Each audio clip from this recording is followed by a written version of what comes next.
Buenos días a todos, bienvenidos un día más al podcast Corazones de Acero. Y pierda sus capacidades que de manera natural debería tener. ¿Por qué crees que las personas no le dan tanta importancia al entrenamiento?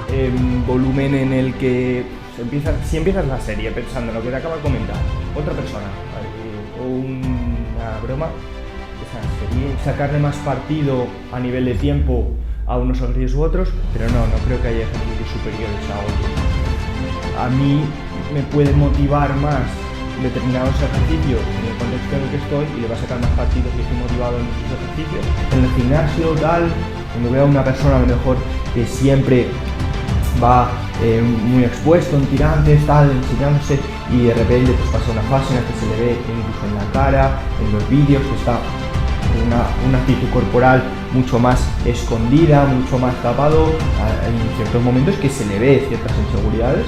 Y haber sido seleccionado por el seleccionador para el Campeonato de España, pues ese para mí, evidentemente, a nivel un poco tan mediático, puede ser el que más orgulloso me siento, pues porque me abrió mucho a un nuevo mundo que me gustó bastante, el ámbito del culturismo, y quiero seguir por ahí.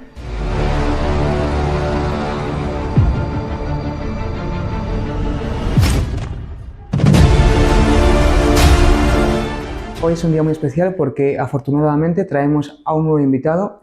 Cuéntanos un poquito, Miguel.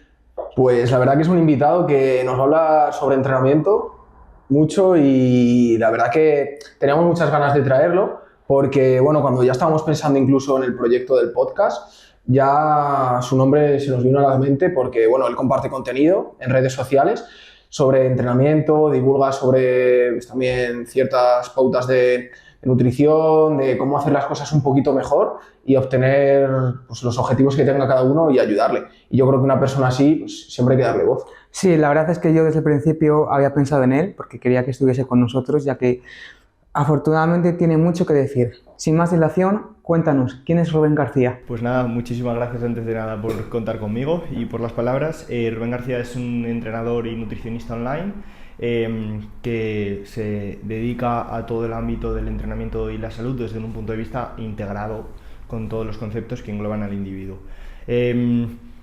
Teniendo en cuenta esto, pues soy graduado en Ciencias del Deporte, máster en Nutrición para la Salud, luego tengo un experto en Culturismo Natural, en Biomecánica del Ejercicio y bueno, pues estoy tratando de estar un poquito al día en todas las tendencias y todos los conocimientos y evidencia científica que va saliendo sobre el ámbito de la salud y el entrenamiento.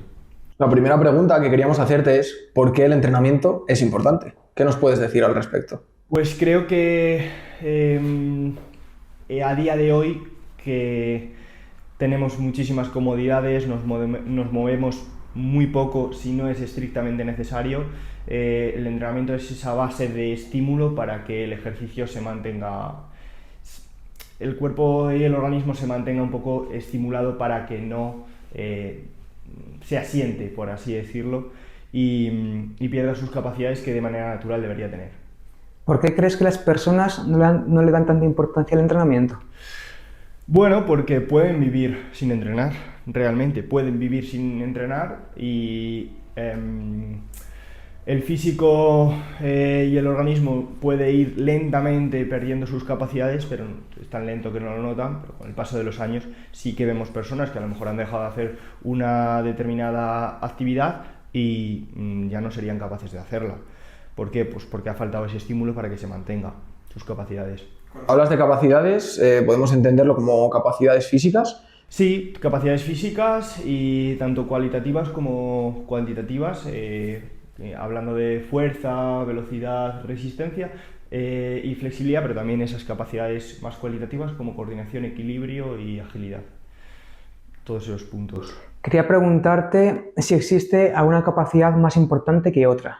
Pues para mí sí, y la evidencia científica lo está sustentando a día de hoy, que es la fuerza, ¿vale? Se está empezando a entender la fuerza como una capacidad física a partir de la cual se originan las demás, ya que, bueno, pues se entiende la velocidad quizá como una capacidad que es hacer fuerza en el menor tiempo posible, pequeños gestos de fuerza en el menor tiempo posible, la resistencia igual, una fuerza mantenida en el tiempo, por lo tanto creo que la fuerza es la capacidad física sobre la cual se sustentan y soportan las demás. Sí, efectivamente estoy de acuerdo con él.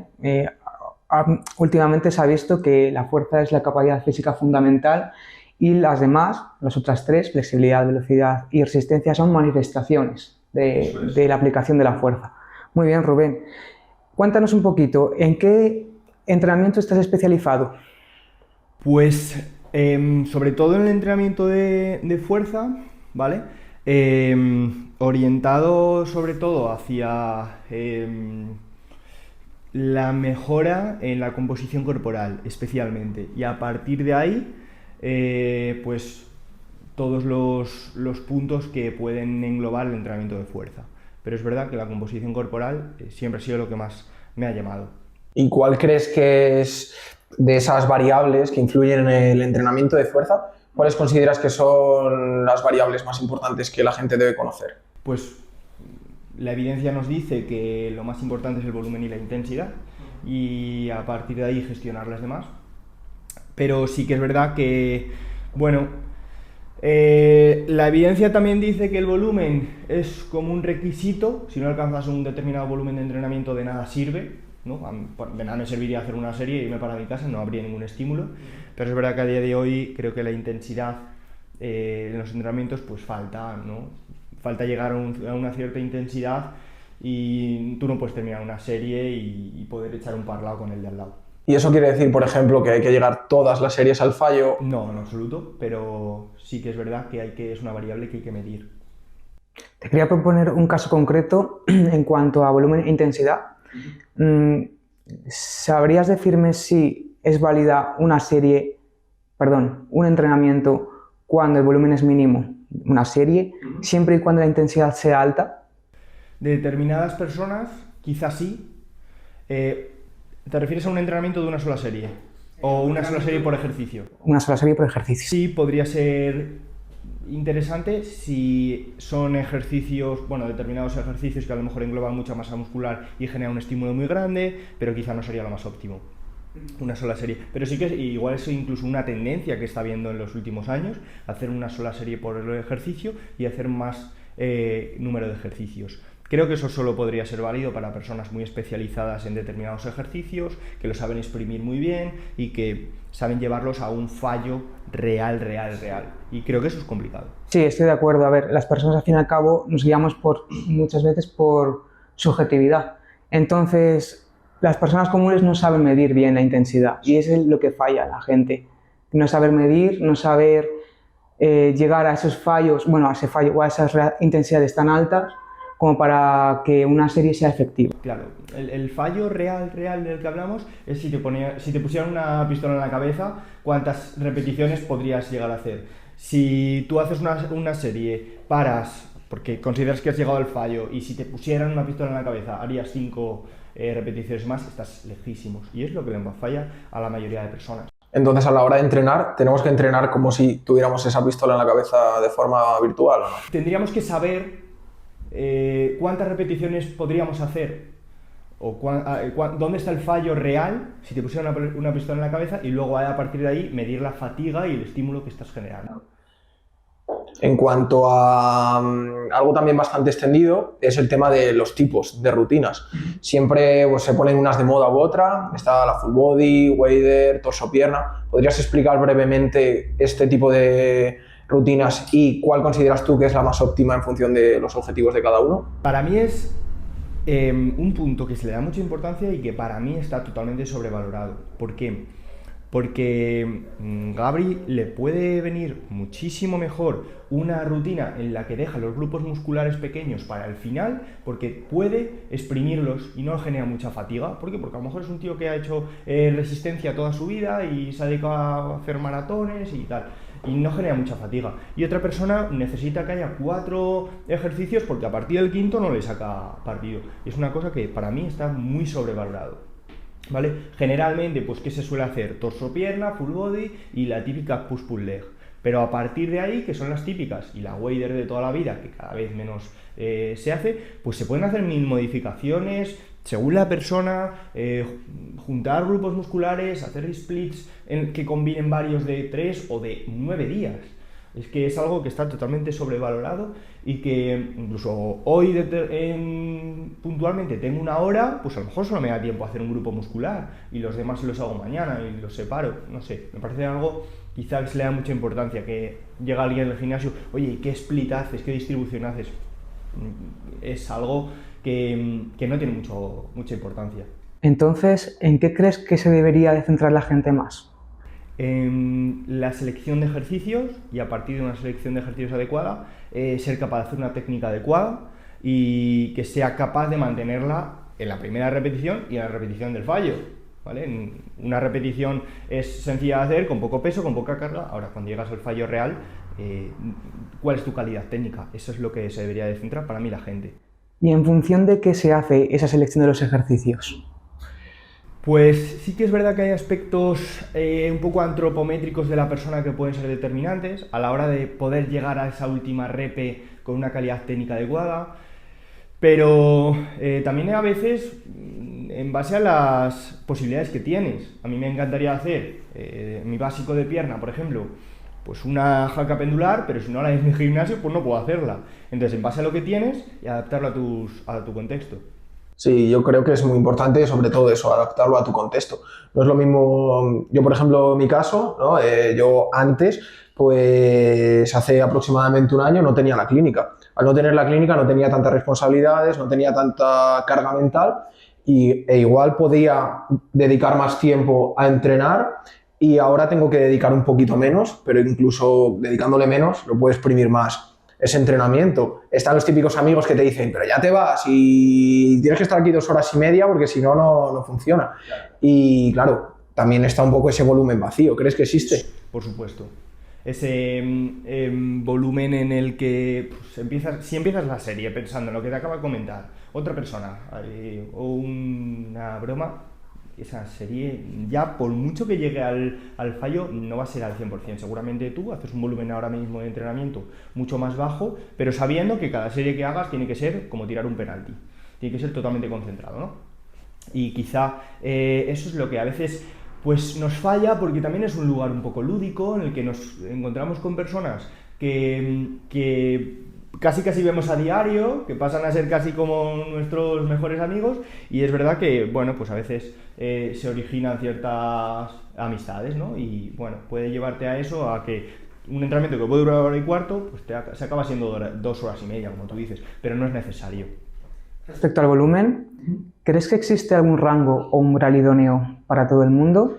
Bueno, la evidencia nos dice que hay algunos autores, las típicas tablas de Mike Rattle, más o menos, pues a partir de 8 series semanales podría ser un mínimo adecuado en la mayoría de grupos musculares y un máximo quizá de 22, 25, pero también entendiendo que el volumen máximo que puede una persona soportar pues va en base a su contexto, cómo come, cómo duerme, cómo gestiona el estrés, si hace otras actividades físicas y bueno, sus capacidades genéticas, aunque de genética me gusta hablar menos, porque suele ser un punto que no es algo que puedas controlar, así que lo dejamos un poquito de lado porque solo te va a generar estrés. En cuanto a la hora del día, ¿crees que es mejor? Mira, el otro día lo debatía con un amigo que le habían cambiado el horario de trabajo y que ahora tenía que ir en otra hora diferente a la suya. No hablando de que está petado en el gimnasio a esa hora y que sí que le va a influir algo, fijo,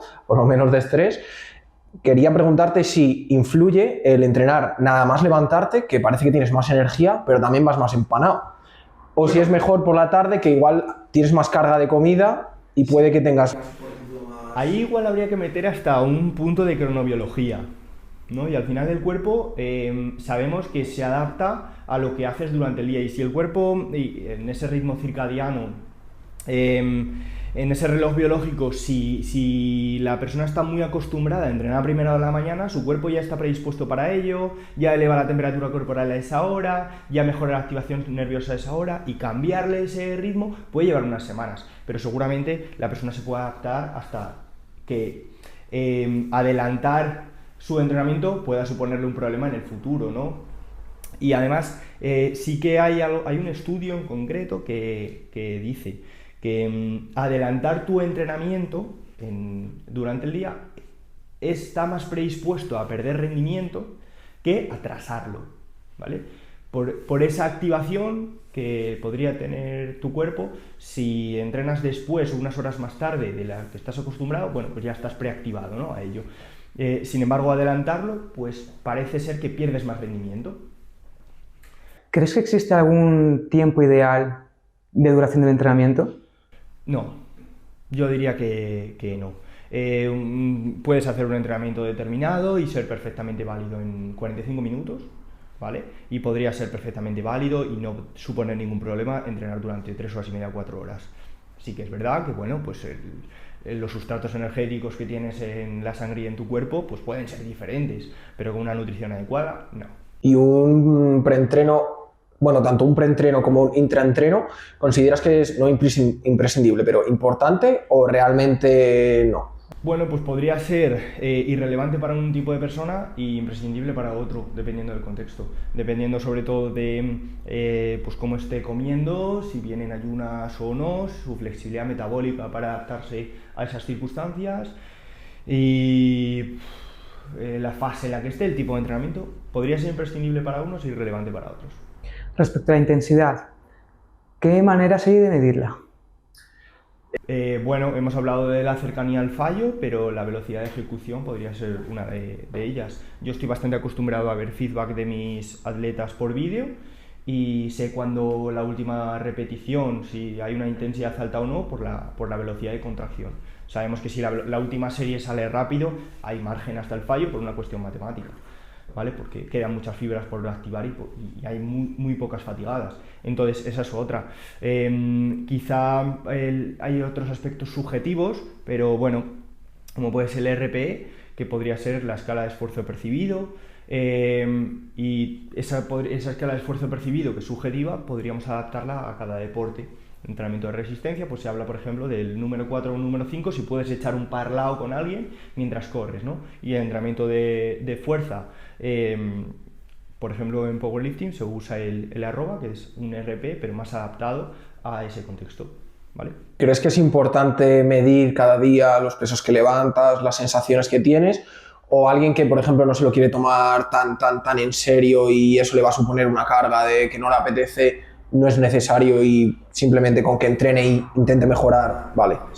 En el momento en el que te va a suponer un estrés, igual no es tan necesario en cualquier aspecto, ¿vale? Cualquier aspecto que toquemos, si te va a suponer un estrés, creo que igual hay que cambiarlo.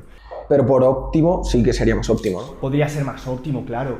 Una cosa es óptimo y otra cosa es a qué ritmo quieres avanzar y cuánto estás dispuesto a poner. Yo lo que no quiero, o lo que creo que hay que intentar evitar, es que la persona acabe dejándolo pues, por ese tipo de situaciones, o ese tipo de obligaciones que no son tan obligatorias, ¿vale? Se pueden hacer entrenamientos lúdicos, a lo mejor, pues hoy quedo con un par de amigos y vamos a otro gimnasio que no tiene las mismas cargas que yo estoy acostumbrado a utilizar, ni las mismas máquinas, entrenamiento lúdico, intento llevarlo al fallo que tengo que llevarlo o al RIR que tengo que llevarlo y ya está. También depende de la experiencia o el nivel de la persona. No es lo mismo una persona principiante que a nada que entrene mejora que una persona más avanzada que ya tiene que medir mucho mejor las variables. Al fin y al cabo, su capacidad de progreso disminuye con el tiempo. Entonces, habría que tenerlo bastante en cuenta. Eso es.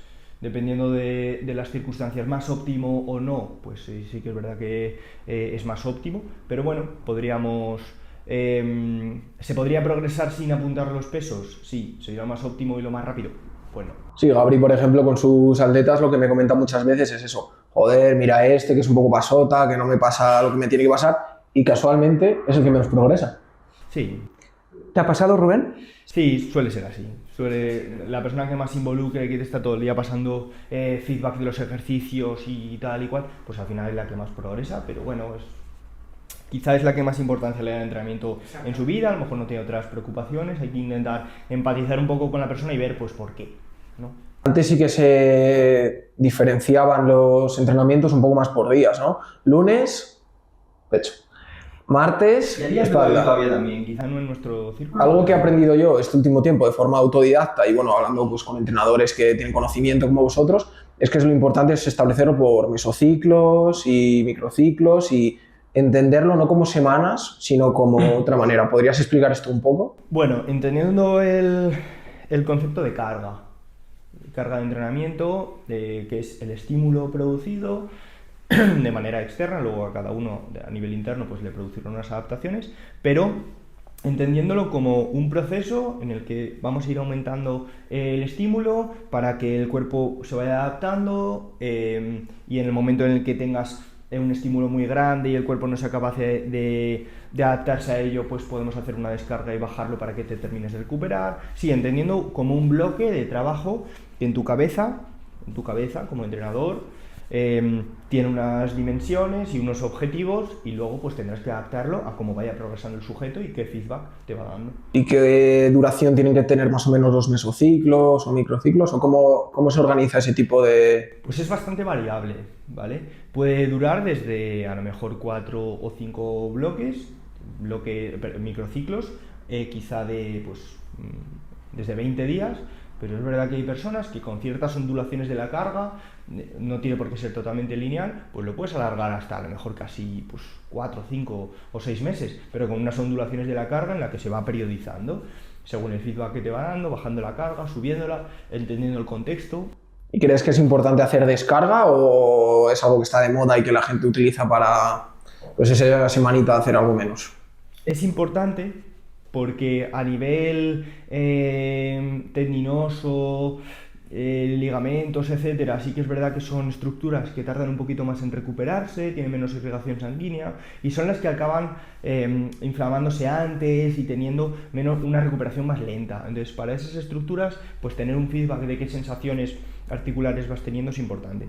Pero con el paso del tiempo la persona va siendo bastante consciente de cómo se va cargando, cómo duermen por la noche, cómo de motivado llega a los entrenamientos, también a nivel mental suele venir bien. Entonces, ha sido una moda durante unos años muy grande, casi como obligatorio cada 6 semanas, y ahora, bueno, pues yo creo que no es así. Sí, efectivamente, yo esa tendencia de programar una descarga tras terminar un mesociclo de 4 semanas, por ejemplo, vamos, que era una regla. Yo, sinceramente, soy partidario de depende, obviamente, de cómo responda el atleta a la dosis de ejercicio. Imagínate que después de 4 semanas está en su peak, en su mejor momento, pues a lo mejor esa descarga que se supone que la tenías pautada, pues a lo mejor conviene retrasarla un poquito, pienso. Eso es verdad. A ver, a los fisios nos venía muy bien que no hicieran descarga porque claro, acababan reventados y acababan en el fisio. Y muchos, bueno, yo trato así varios pacientes que entrenan en el gimnasio de una manera un poquito más pues, centrada y consciente y suelen venir en esos momentos en los que ya llevan bastantes entrenos acumulados y que el cuerpo ya les va pidiendo la descarga. Y por suerte, si está bien programada y tienen buen feedback con su entrenador, pues o lo ajustan un poco antes o saben más o menos cuándo va a suceder esto y evitan esas lesiones que luego te van a hacer estar parado mucho más. Claro, el tema es ese, evitar lesiones y que al final tú luego empieces otro bloque con otros ejercicios quizá sin un lastre de carga de entrenamiento y de carga de trabajo y de carga articular y luego poder hacer pues bloques de progresar sin un lastre detrás a nivel articular. La última variable también que yo creo que es importante que tratemos, hemos hablado de intensidad, de volumen, la frecuencia.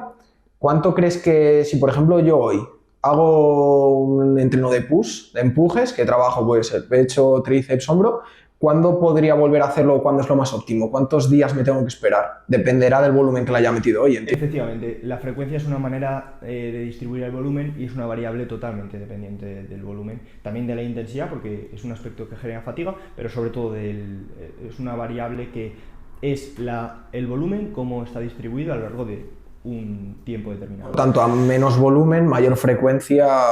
Eso es, a menos volumen, mayor frecuencia, dependiendo también de la velocidad de recuperación del atleta. Y es que hay personas que en 24 horas se recuperan de un entrenamiento y hay otras personas que tardan 96.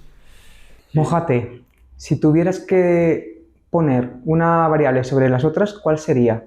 En caso de que pienses que haya una. Bueno, pues tendríamos que poner seguramente el volumen, aunque no esté totalmente de acuerdo, pero la evidencia nos dice que el volumen, pues incluso en determinados atletas, más entrenamiento, Sí que hay muchos estudios que nos dicen que más entrenamiento es más progreso. No me sale realmente de decir esto, porque es verdad que hay personas que, pues entonces 40 series.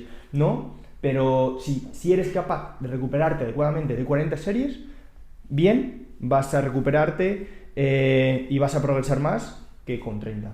La realidad es esa. Ahora, lo difícil es ser capaz de exprimir 40 series y recuperarte de ellas. Por lo que si no existiera la ciencia, ¿cuál nos dirías? Si no existiera la ciencia, la intensidad. Sí, si no existiera esa evidencia científica, pues la intensidad, sobre todo para una persona que empieza, lo que necesita escuchar es tienes que exprimir intensidad. Al final los estudios son generales, ¿no? O sea, son en poblaciones en concreto, igual el atleta que tú llevas es diferente o su contexto o todo. Claro, la evidencia científica hay que cogerla muchas veces con pinzas, sobre todo en el ámbito del entrenamiento, porque sí o sí se tiene que utilizar, y es entendible, se tiene que utilizar población principiante porque es quien maximiza y los efectos para que puedan ser medibles, porque si no una persona avanzada tarda tanto que en un estudio es mucho más difícil de medir diferencias significativas. La verdad es que yo también pienso que es la intensidad. Al fin y al cabo, a mayor intensidad, el organismo pues, le afecta de una manera y es con mayor tensión mecánica. Se ha visto que la tensión mecánica es un mecanismo que ayuda a que la persona progrese, ¿vale? En diferentes aspectos, pues ya sea fuerza o masa muscular, ¿verdad, Rubén? Claro, la tensión mecánica es el estímulo realmente que luego produce, uno de los estímulos que produce luego la síntesis proteica y la intensidad es un requerimiento para producir esa tensión mecánica. Pero es verdad que, claro, se produce una serie de sensaciones corporales, dolor, pues una cierta fatiga, acumulación de ácido láctico, tal, que produce molestia y que produce incomodidad y hay que soportarlo. Y una persona que no esté expuesta a esas incomodidades, pues le va a costar llegar ahí. Con tu experiencia llevando tantos atletas, porque no sé vosotros, pero hablando con gente, preguntas, ¿quién te lleva? Rubén. ¿Quién te lleva? Rubén. Lleva mucha gente. Eso es que puede interpretar mucho los errores más comunes que pueden producir las personas, hacer una media y queríamos preguntártelos cuáles son los errores comunes que ves en tus atletas, sobre todo al principio y luego una vez que llevan un tiempo, pues cuáles dirías que son estos errores más comunes. Sobre todo, errores técnicos, sobre todo. Y distintos errores técnicos pueden ser pues, el ego a la hora de mover cargas que no están preparados y que no son necesarias, ¿vale? Yo creo que sobre todo los errores técnicos. Y el exceso de volumen de entrenamiento por una falta de intensidad y de concentración en los ejercicios y a la hora de hacer las series. Un exceso de volumen también sería otro de ellos. Y la concentración, como he dicho, también, ¿vale? Me gustaría detener un poquito en la técnica. Tú como preparador, como entrenador, ¿qué haces para corregir o cómo enseñas a las personas que corrijan su técnica en caso de que ésta sea deficiente? Claro, ahí tenemos que saber el nivel de formación de la otra persona a la hora de darle ese feedback. Yo puedo hablarle a una persona de tienes que generar pues, una cierta retroversión pélvica o una cierta anteversión o protraer la escápula o deprimirla si la persona sabe lo que es. Si no, a lo mejor le tienes que decir, pues tienes que bajar el hombro, tienes que meter el culo, tienes que apretar el abdomen. No, hay veces pues, que hay que hablar. Tienes que apretar el abdomen, contraer el abdomen. Y a otra persona le tienes que decir, aprieta el abdomen como si te fuera a dar un puñetazo. ¿No? Pues es entender la otra persona en qué punto está a nivel de conocimientos para que te entienda. Y a veces quizá fallamos un poco en eso, en ser demasiado técnicos. Sí, estoy de acuerdo. Yo lo que utilizo mucho, por ejemplo, un caso concreto, ¿no? Retracción escapular, que es juntar las escápulas, ¿vale? Pues siempre les digo a las personas que a lo mejor no tienen tantos conocimientos, es como junta los omoplatos como si quisieses sujetar un lápiz con ellos. Sí, ¿vale? Son truquitos. Es un truco. Sí, la orden al final. Muy importante para que llegue el mensaje. Porque al final hay que adaptarlo a cada persona, ¿no? ¿Crees que se requiere mucho feedback entrenador-atleta o crees que realmente hay personas que puedes dejarlas más, otras menos? O sea, ¿hay que tenerlo todo muy controlado o no? Creo que al principio es muy importante, y luego quizá pues intentar mantener ese contacto para los ejercicios quizá más importantes, cuando hay un progreso a la hora de subir peso, tal. Pero sobre todo al principio, para que la persona entienda pues, por dónde quieres que vaya, que tenga esa introducción a nivel de formación en cómo quieres que se ejecute la técnica por lo general, pues en ese punto sí, a partir de ahí se puede progresar sin que haya un feedback tan constante de todo el rato estar grabándose todas las series. Quizá eso no es tan necesario para la mayoría de personas, sobre todo al principio. ¿Crees que existe algunos ejercicios que sean mejores que otros? Bueno, dependiendo de la persona, quizás sí, a nivel antropométrico pues puedes llegar a exprimir unos ejercicios mejor que otros, o puede sacarle más partido a nivel de tiempo a unos ejercicios u otros, pero no creo que haya ejercicios superiores a otros. A mí me puede motivar más determinados ejercicios en el contexto en el que estoy y le va a sacar más partido si estoy motivado en esos ejercicios que en otros, que simplemente sentarme en una máquina y ejecutar. A mí me gusta bastante simplificar y poner ejemplos básicos. Me gustaría así, de forma rápida, que para alguien que nos esté escuchando le dijeses pues, un ejemplo de rutina fácil y sencilla, muy principiante esa persona, para que desde mañana pudiera ir al gimnasio y saber lo que hacer, porque muchas veces van y no saben qué hacer y cometen errores y al final esos errores conllevan pues, falta de progreso o incluso lesiones. Pues en una persona un poco así principiante quizás se debería centrar en los movimientos más básicos, que pues son un empuje horizontal, un empuje vertical, una tracción horizontal, una tracción vertical y un empuje de piernas y una extensión de cadera, que sería básicamente un press de banca con mancuerna o barra, un press por encima de la cabeza, un press militar con mancuerna o barra, luego ya que según cómo exprima y cómodo esté, pues utilice una barra o una mancuerna. Un remo, un jalón, una típica tracción vertical, una bisagra de cadera, que suele ser un peso muerto, o un hip thrust, y una sentadilla o variante de ella. ¿Crees que hay ejercicios que están sobrevalorados y otros infravalorados? Quizá algunos de ellos sí, pero bueno, en los últimos años ya... pues es por ejemplo la importancia que se le daba antes a peso muerto, sentadilla y press de banca, y si no, no te vas a poner fuerte jamás. Pues sabemos que no es así y que a la hora de progresar, una persona puede progresar y ser mejor estímulo, cualquier variante de ellos o derivados de estos ejercicios, que el propio ejercicio en sí, que al final pues habrá personas que le saquen muchísimo partido y se puedan poner súper fuertes haciendo solo sentadilla, peso muerto y press de banca, y otras personas que no. Retomando el tema de los errores, ¿algún otro que quieras destacar?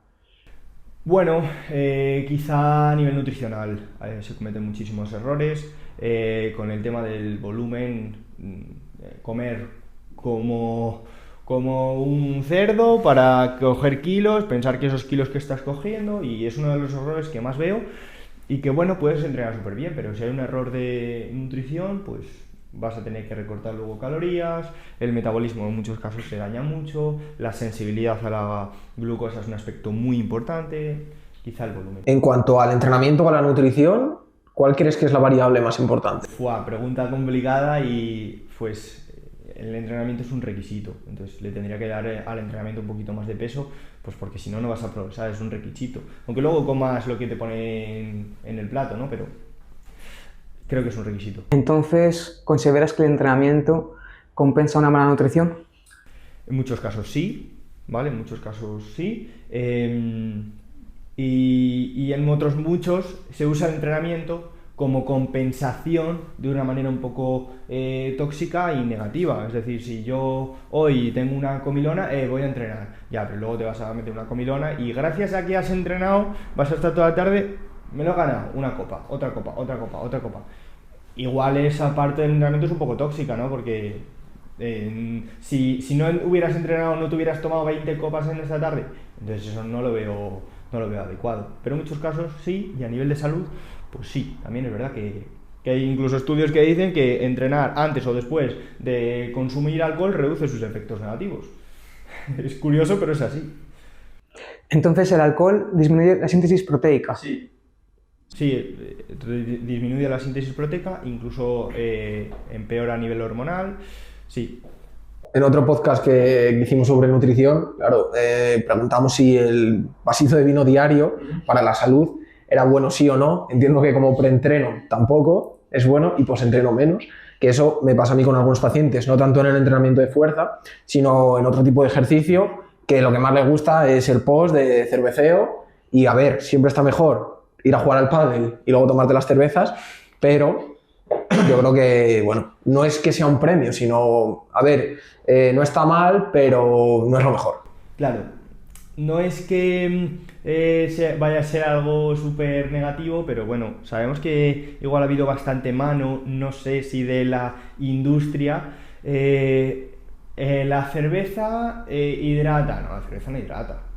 No te va a hidratar más que una botella de agua, desde luego que no. El vino es súper bueno para el corazón porque, claro, porque tiene un antioxidante, el resveratrol, que en el ámbito del laboratorio, bueno, pues tiene un poder antioxidante, ¿vale? Pero es que es mucho más beneficioso que consumas cualquier otro antioxidante que no tenga alcohol. Entonces, por ahí yo creo que la industria ha querido meternos un poquillo el alcohol de determinadas maneras y al final pues sabemos que no es así. Sí, que igual tiene cierto beneficio dentro del perjuicio. Mejor que el chupito de lejía será, que eso solo es negativo, pero... Claro, pero también tienes que ver cuántas copas de vino tienes que beberte para que ese antioxidante actúe. Claro, porque la mayoría de antioxidantes se absorben de manera bastante regular. Incluso justo ayer grabé un vídeo que no lo he subido todavía, hablando de los antioxidantes. Ya, vale, el antioxidante está muy bien, pero el mejor antioxidante es dormir bien, ¿vale? Duerme bien, que es el mejor antioxidante que vas a tener. Y ten una buena biogénesis mitocondrial y ten tus mitocondrias bien estimuladas, que es el mejor antioxidante que vas a tener. Y luego ya si le tienes que ayudar, vale, genial. Y como error común, ¿crees que es lunes, viernes, entreno serio, hago mi nutrición, sábado, domingo, salgo de fiesta, bebo, duermo mal, me como un kebab llegando a casa a las 7 de la mañana?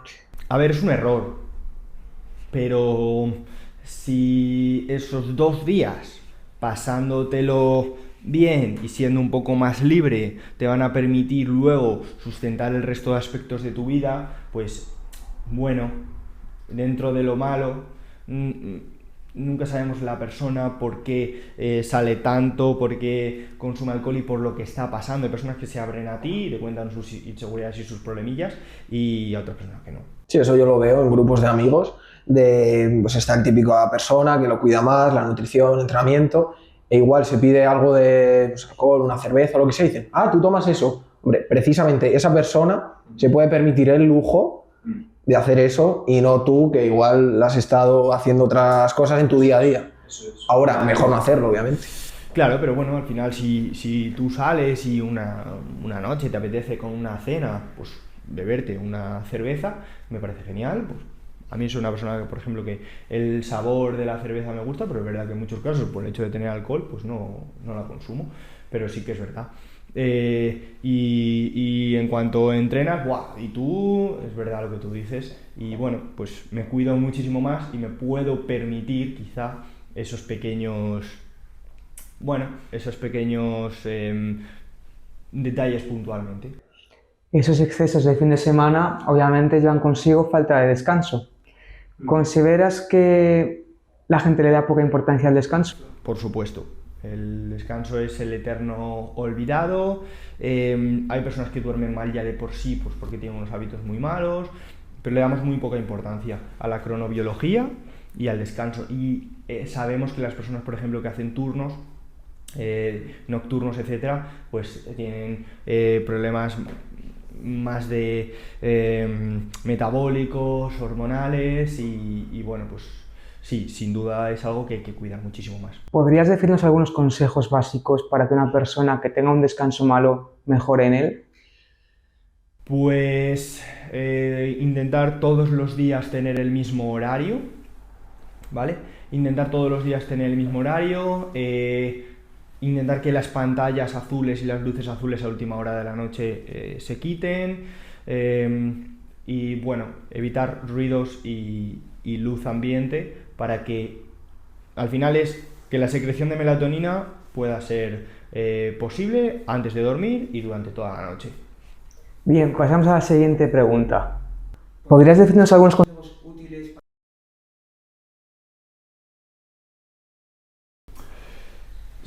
Vale, como hemos comentado antes, intentar encajar todos los grupos musculares de una manera equilibrada y con todos los movimientos que hace el cuerpo humano, empujes, tracciones y empujes de pierna, bisagra de cadera, etc. Y intentar seleccionar los mismos ejercicios con los que estés cómodo y progresar en ellos. Ejercicios que te vayan a permitir progresar a lo largo del tiempo, centrarte en ellos, centrarte en hacerte muy bueno en esos movimientos y en ir progresando en cargas de una manera honesta, sin subirle a lo mejor la carga cuando no estás preparado todavía. Y a partir de ahí, ser muy honesto contigo mismo, con si el progreso técnico está siendo adecuado, hacer una nutrición adecuada, con consumo de proteína suficiente, bastante más suficiente que el que dice la Organización Mundial de la Salud, por supuesto, basándose sobre todo en comida real, ¿vale? Suele ser un poco ya típicamente cliché, ¿no? El comida real, pero creo que te quitas lo malo con la comida irreal, ¿no? Y a partir de ahí, pues ir intentando progresar en cargas y basar todo tu foco en rendir en los entrenamientos, y eso te va llevando a dormir mejor. ¿Por qué? Porque así rindo mejor. Comer mejor para rendir mejor. Si te centras en rendir mejor en los aspectos que te permiten rendir mejor, acabas englobando a todos los aspectos ahí. ¿Y una persona principiante cuántos días crees que debería ir al gimnasio más o menos? Yo creo que a partir de dos bien hechos ya puede ser un estímulo muy bueno, ¿vale? Sobre todo para personas que son principiantes en el entrenamiento de fuerza y hacen otras disciplinas. 2 entrenamientos es más que suficiente. 3, 4, 5 puede ser óptimo, entre 3 y 5 puede ser óptimo, y 6 para mí pues es demasiado, sin duda. O sea, si entrenas 6 días a la semana, o estás sobreentrenando o estás infraentrenando a la hora de aplicar intensidad. Algo que sabemos Gabri y yo es que uno seguro que se queda corto un entrenamiento, porque yo, bueno, tengo ciertos pacientes que luego cuando han recuperado ya pues su estado óptimo, pues empiezan a trabajar también con Gabriel, y claro, muchos empiezan y te dicen 2 días, que bueno, no está mal, como sobre todo enfocado a este tipo de personas y a prevención del dolor, pero lo que hablamos mucho él y yo en las reuniones que tenemos es que los que vienen una vez, mucho no van a poder progresar. Por muy bien que hagas una sesión, es insuficiente dosis para mí. Es decir, obviamente, ligeramente va a mejorar, porque de ser un paciente con una patología a ser una persona que se anima a entrenar, pues voy a mejorar, porque el estímulo va a ser más estímulo que si no hiciese nada. No obstante, para mí sigue siendo insuficiente. Sí, yo prefiero que vengan una vez contigo, aunque sea insuficiente a nivel de desarrollo, que no vayan a progresar, a una vez conmigo porque les duelen las cosas. Entonces, en ese sentido, más de enfocado a prevención del dolor, sí. Ahora, desarrollo, que es en lo que tú estás más centrado, no. Yo pienso que a partir de 3 estás ya en la zona más óptima, ¿no? De entrenamiento. Entre 3 y 5 yo creo que es la zona más óptima. Sí que es verdad que 3, pues hombre, bueno, pues lunes, miércoles, viernes puedes progresar a un ritmo bueno, 60-70% de todo el ritmo que podrías llevar. Vale, genial. Pero lo óptimo quizá, óptimo, súper top, 4 y en algunos casos 5. 4, Además, lo bueno de realizar un entrenamiento con esa distribución es la flexibilidad que te da a la hora de mover los días. Con 4 o 5 días puedes mover los descansos en función de disponibilidad o recuperación. Y sobre todo, el aspecto de la recuperación, como decía, es muy importante, y moverlos y tener libertad donde tengas un entrenador para, si hoy sé que si voy, no voy a hacer por lo que sea un entrenamiento de calidad, por lo que hice ayer, por cómo estoy hoy, o por si tengo más tiempo o menos, descansa y ve mañana, pero que cuando entrenes puedas hacer entrenamientos de calidad. Y con 5 entrenamientos a la semana, hay muchas personas que no son capaces, con 5 ya, no son capaces de hacer esos entrenamientos todos y que los 5 sean de calidad. 6 ni te cuento, y 7 por supuesto, incluso personas con las que hablas y dicen, llevo sin descansar 20 y tantos días. De 20 y tantos días sin descansar, ¿cuántos entrenamientos de calidad has hecho? Seguramente muy pocos. Ahí pueden ocurrir dos opciones. Primero, que no esté aplicando la intensidad suficiente, por lo tanto, está yendo por ir. Por ir me refiero a que mucho volumen de entrenamiento y poco estímulo, o bien que se esté jugando pues que se le produzca una lesión. Sí, hay que diferenciar entre ir al gimnasio y entrenar. Exacto. Claro, y tendríamos que abrir un poco el melón de por qué está entrenando tantos días, si realmente es por una disciplina o porque tiene un trastorno con su percepción de su físico y ciertos problemas psicológicos por los cuales necesita entrenar sí o sí, si no piensa que va a tirar por la borda todo su progreso. Y hay muchas personas que creo que puede ir por ahí por lo que entrenan tantos días, porque sienten que si no entrenan ya su físico va a decaer por completo. Y hablando de principiantes, que es de lo que estamos ahora mismo hablando, ¿crees que es importante que escojan la opción de contratar el servicio de un entrenador o de forma libre hoy en día con tanta información está bien, o incluso que haya tanta información es lo que puede hacer que se pierdan? Pero igual es lo que estaba pensando, que hay tanta información muy sesgada, hay tantos dependes, es mucho más fácil que... Claro, es mucho más fácil que una persona vea en Instagram, por ejemplo, o en TikTok al típico culturista que dice: si te quieres poner fuerte, lo que tienes que hacer es comer y comer y comer. Y comiendo, tiras un año o dos, porque haces un volumen que coges 25 kilos, dañas tu metabolismo, sobre todo luego a la hora de tener que perderlos, y generas un problema metabólico innecesario. ¿Y era información buena? Sí, pero claro, es que hay que interpretarla. ¿Tienes que comer? Sí, porque tienes que generar un cierto superávit calórico. Pero la persona cuando entiende comer, es comer todo lo que pueda y todo lo que esté en el frigorífico. Y la liaste. La liaste seguramente más que si hubiera sido a ojos cerrados y de manera totalmente intuitiva, ¿eh? Si es que creo que era más fácil, incluso antes, que había menos información, entrenar, que ahora, porque ahora no es que haya información, es que hay sobreinformación y tienes que tener esa actitud crítica, y es lo difícil hoy en día, y más cuando asocias pues cierto entrenamiento a cierto físico de persona que lo tiene y estás todo el día cambiando, ¿no? Que eso también sería un error. La rutina de brazos que te va a hacer no sé qué, ¡pum!, la hago este lunes, luego veo otra de no sé qué, la hago el miércoles, y al final no progresas en lo tuyo, y yo creo que pues, trabajar con un entrenador como vosotros ayuda a que te despreocupes y realmente aprendas, sobre todo al principio, las bases. Se produce la típica parálisis por análisis, por estar todo el rato recibiendo información y decir: vale, y si la estoy cagando, y otra información, vale, y si la estoy cagando, todo el rato, pum.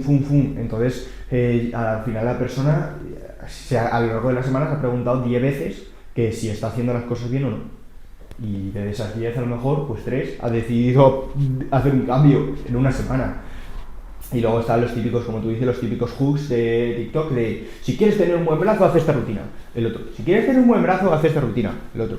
Y son totalmente diferentes, entonces a quién hago caso. Es un poco complicado. Y al final la persona se satura y dice: oye, mira, lo dejo. Lo dejo. Me dedico a otra cosa.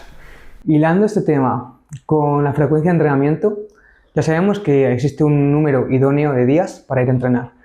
Respecto a la frecuencia, sabemos que hay diferentes frecuencias. Para que no lo sepa, pues es las veces que entrenas un grupo muscular a la semana. Frecuencia 1, una vez. Frecuencia 2, 2 veces. ¿Cuál crees que sería la frecuencia idónea para una persona que acaba de empezar?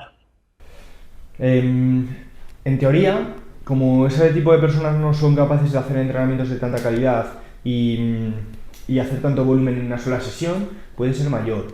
Pero también, en teoría, estas personas van a tardar un poquito más en recuperarse porque sus mecanismos de recuperación están menos adaptados. Entonces, quizá 2 sería lo más óptimo.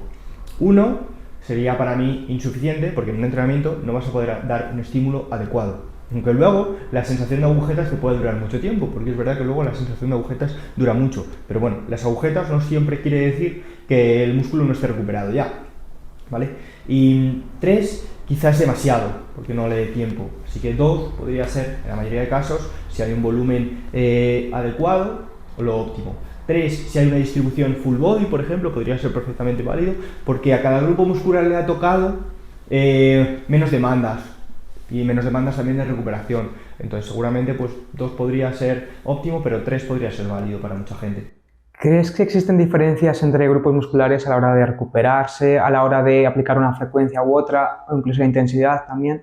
Sí, hay grupos musculares que es verdad que te dan mucha más sensación de trabajo y esa sensación de que pues la recuperación es un poco más lenta. Influyen factores genéticos, influye también el tipo de ejercicio que haces, ejercicios en estiramiento, sabemos que producen más daño muscular y por lo tanto más agujetas y también más tiempo de recuperación.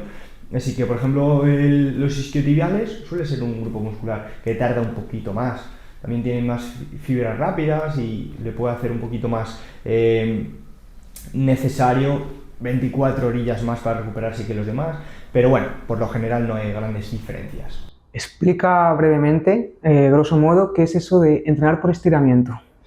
Bueno, es un mecanismo que se ha empezado a evidenciar ahora, que produce ciertos beneficios, sobre todo ya para personas un poco más avanzadas, a la hora de estimular la hipertrofia, refiriéndonos a llegar a un estiramiento muy grande de esa musculatura y generar tensión en esa zona, ¿vale? A nivel de prevención de lesiones siempre se ha relacionado con prevenir rupturas musculares y ahora pues también a nivel de generar más hipertrofia, más señalización de síntesis proteica, parece ser, pues bueno, en algunos estudios hay evidencia y en otros no tanto, de intentar llevar a la musculatura al máximo estiramiento, sobre todo en músculos biarticulares, generando un estiramiento de la musculatura mayor y generando tensión ahí, y que ahí pues la carga genere demandas. Pero yo creo que algo, como siempre las tendencias, cuando hay una tendencia y sale, se sobrevalora, para mí. ¿Crees que hay músculos que son idóneos para que trabajen más en estiramiento que en acortamiento, por ejemplo? Sí, podría haber algunos de ellos, pero creo que depende también bastante de la persona, de la movilidad que pueda tener la persona para llegar ahí con una calidad técnica adecuada, que igual es algo que cuesta.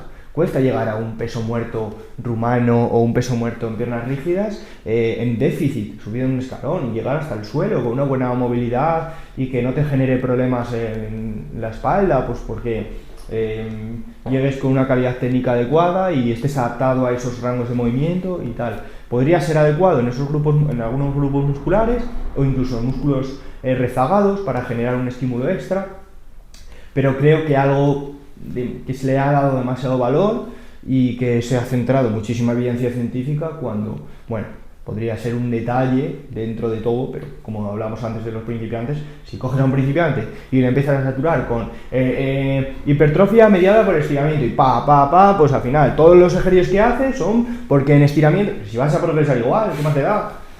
¿Algo más que añadir para estos principiantes? Quería saber si hay un consejo que les puede ser más de utilidad. Sobre todo, que se queden con la clave de intentar rendir y englobar todo a rendir mejor, no más, sino entendiendo pues, de una manera un poco organizada e intentar tener unas bases sobre las cuales se sustente, nutrición adecuada, entrenamiento y mantenerlo, y un descanso adecuado y mantenerlo en el tiempo. Intentar juzgar su físico lo menos posible porque el físico mejora de una manera lenta. Y disfrutar, sobre todo para mí, disfrutar, que hagan entrenamientos que disfruten, que la selección de ejercicios sea porque le gustan esos ejercicios, porque van a poder exprimirlo mejor, porque van a poder entrenar con mucha más motivación, que bueno, que es un aspecto que a veces hay que tener en cuenta y otras veces es disciplina y constancia, pero que lo disfruten. Algo que sucede mucho es que en principiantes mejoran bastante al principio, pero luego llega una especie de valle, una especie de estancamiento en personas pues, un poquito más intermedias o avanzadas. ¿Crees que este valle se puede volver a hacer que sea una subida hacia arriba o este estancamiento es normal? Claro, por supuesto, el culturismo, si ya lo llevamos al ámbito más avanzado, pues es un deporte de décadas. Y si es un deporte de décadas es porque se sigue avanzando.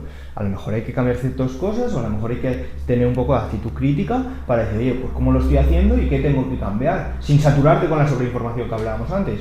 Pero por supuesto que es un aspecto que hay que reestimular en muchos casos, pero es un deporte de décadas y se progresa durante décadas precisamente porque ese estancamiento, a veces tú tienes la percepción de que te estás estancando porque llevas 2 semanas sin verte más grande.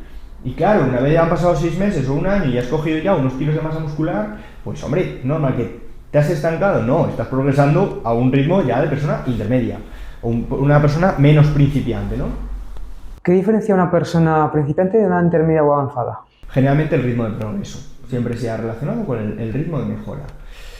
Pero claro, yo he recibido personas que a lo mejor llevan 5 o 6 años entrenando y un bloque de 6 o 8 semanas trabajando conmigo me dicen que han progresado más que los últimos 2 años. Igual es porque le faltaba ciertos cambios, ciertos retoques y a lo mejor llevaban 5 años o 8 entrenando, pero seguían progresando como una persona principiante porque no estaban entrenando adecuadamente. Algo que se ve bastante también en estas personas avanzadas es que tienden mucho pues, a sobresaturarse entrenando, metiendo mucho volumen para intentar progresar aumentando el volumen o yendo todas al fallo.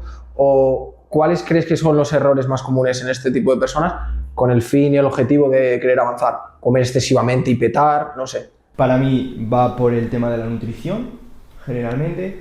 El volumen, gracias a Dios en los últimos años, pues está empezando a ser una variable un poco más como hablábamos antes, un requisito.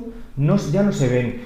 Yo cuando empecé a entrenar se veía bastantes personas entrenar 6 series por ejercicio, ya no lo vemos, algo ha cambiado, ¿vale? Ahora ya lo normal es ver pues, 2, 3, 4 series por ejercicio en la mayoría de casos. Por lo tanto, en los últimos años ya no se ve un volumen tan grande como antes. Quizá el ego a la hora de subir la carga, ¿vale? Al principio nos importa muchísimo meterle peso. Y con el tiempo te das cuenta de que con menos peso, si puedes generar un estímulo mejor, más margen de trabajo vas a tener para más adelante. Porque en muchos casos me apetece muchísimo meterme en la jaca, por ejemplo, 200 kilos. Pero con 200 kilos, la compresión que te está generando, lo incómodo que estás, no puedes respirar, se te sale el corazón por la boca. Si puedes generar el mismo estímulo con 80, vas a poder hacer un volumen de mucha más calidad que con 200, que tus articulaciones tienen que estabilizar esa carga. Y estamos hablando de una máquina. En otros muchos casos, pues te encuentras limitaciones con la propia maquinaria que tienes disponible. ¿Vale? Porque si un ejercicio a partir de X carga es imposible estabilizar la máquina, está mal diseñada, lo que sea. Si puedes hacerlo con 20, mejor que con 40. No sé si os habrá pasado a vosotros, pero yo lo llamo con un amigo como momentos de reset. Es decir, voy a hacer un ejercicio y por lo que sea, pues estás esa época más motivado. Entonces te da la impresión de que progresas mucho más, progresas y llega un punto que te paras y dices, vale, vamos a revisar. Y dices, otra vez, le bajamos peso, volvemos a cuidar la técnica y volvemos a... La ganancia sí que ha sido lo que ganaste, pues lo restas y sí que es cierta ganancia, pero aún así has tenido que hacer ese reset de me estaba motivando demasiado. Claro, 2 pasos para atrás para dar luego 5 hacia adelante. Sí, es verdad que yo intento que no haya que hacer esos pasos para atrás. En muchos casos, pues como un cambio de ejercicio, ¿no? Al final, cambiar de ejercicio es un poco, entre comillas, ¿no? Un poco liada, es un poco cagada. ¿Por qué? Pues porque hay personas que es verdad, que es otro de los consejos que podría dar una persona principiante, que no cambie de ejercicios continuamente, porque cada vez que cambias de ejercicio te tardas 3 o 5 o 6 sesiones en adaptar y exprimir ese ejercicio. Imagínate aquellas personas que todas las sesiones cambian los ejercicios que hacen en base a la gente que hay y lo que le apetece hacer. Nunca estás haciendo un entrenamiento de calidad.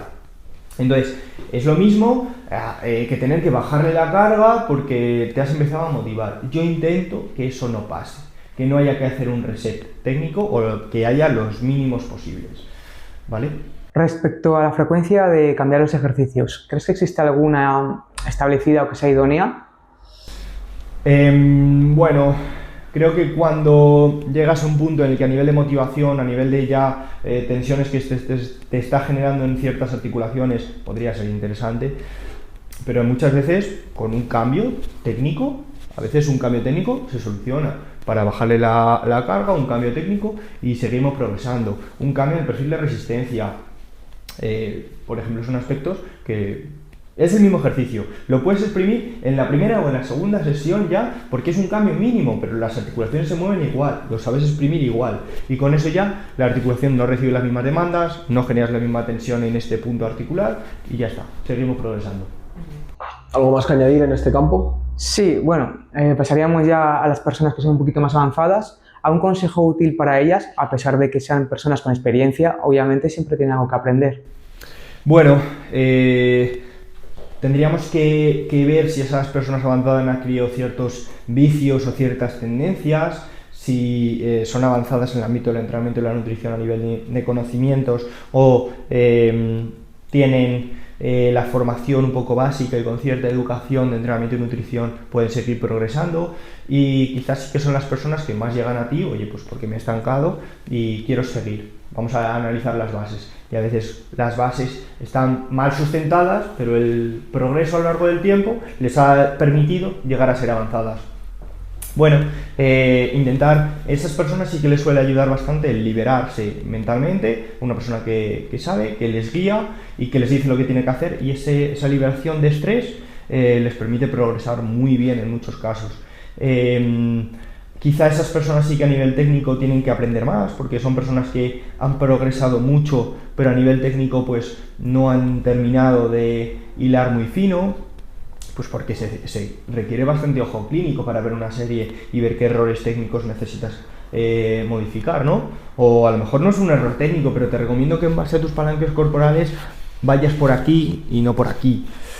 Eso también es otro aspecto a tener en cuenta. De todas maneras, es distinguir también personas que llevan mucho tiempo entrenando a personas avanzadas. Hay muchas personas que vosotros seguro que conocéis y veis en los gimnasios que llevan 12 años entrenando y son principiantes. Entonces, eso también hay que diferenciar. Claro. Una avanzada es alguien que lleva haciendo las cosas bien o medio bien durante un tiempo. Claro. Si llevas 10 años pero haciendo las cosas mal, eres principiante y te valen los consejos de antes. Yo lo relaciono mucho con los típicos comentarios que veo en personas a lo mejor muy avanzadas o que tienen un físico que llama la atención en redes sociales, y que entras en comentarios y siempre está la típica persona: llevo 15 o 20 años entrenando y he visto a mucha gente pasar por aquí, ese físico no es natural.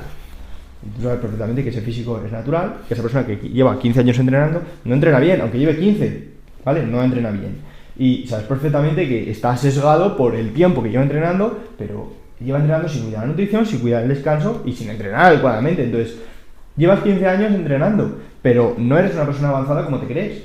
Hoy en día sí que es verdad que hay bastantes falsos naturales a cuenta de las redes sociales, pero también se tiende a infravalorar lo que se puede conseguir de manera natural. Tú lo sabes, que antes has dicho que estabas ahí metido. Claro, a mí me gusta mucho el tema del culturismo natural y sé a dónde se puede llegar. Pero, claro, el tiempo es una variable muy importante en el culturismo, en muchos casos, y la genética, por supuesto, también.